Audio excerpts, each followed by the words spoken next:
L'équipe du Sénégal a renversé celle de la Côte d'Ivoire devant son public au Dakar Arena. Après un premier quart d'heure compliqué, les Lions ont finalement retrouvé leur jeu pour s'imposer face aux éléphants 31-15.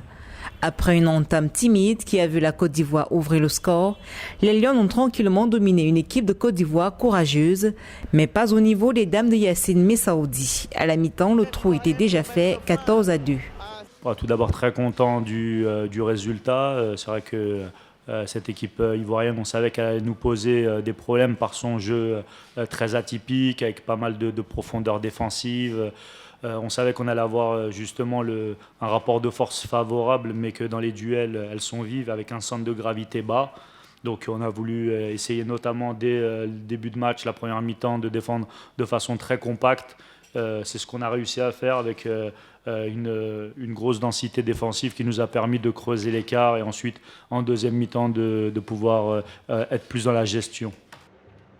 En deuxième mi-temps, les coéquipières de la capitaine Awan Ndiaye ont maintenu le rythme, bonifiant un jeu offensif retrouvé pour distancer définitivement la Côte d'Ivoire avec un score sans appel, 31-15. Là, nous avons un peu joué en désordre, on va dire. Trop de pertes de balles, précipitations immanquables. Et donc, le plus légitimement possible, le score ne pourrait être que désordre aussi. Vous l'avez constaté, on va dire quoi, 31-15, ça fait beaucoup pour une équipe. Mais je vais dire qu'on n'est pas déçus. Nous sommes en phase de reconstruction, on a beaucoup de jeunes parmi nous. Nous allons continuer le reste de la compétition dans un esprit de vouloir nous bonifier, de chercher à comprendre un peu ce qui est la pratique du handball. La route est encore longue, mais le Sénégal sort confiant de cette nouvelle journée de classement.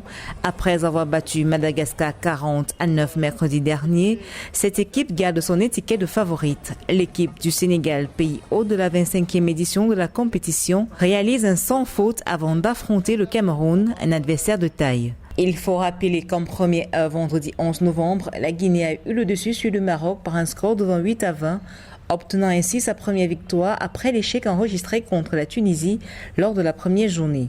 Premier point aussi enregistré lors de cette troisième journée par la sélection égyptienne qui s'est imposée face à la Tunisie sur un score serré de 22-21. Pour sa première sortie, l'Égypte s'était inclinée face au Congo 20-21. La sélection du Cameroun, qui redescendait sur l'aire de jeu vendredi, a réalisé un parcours similaire au Sénégal en remportant son deuxième match face à Madagascar 42-9 dans cette CAN féminine de handball.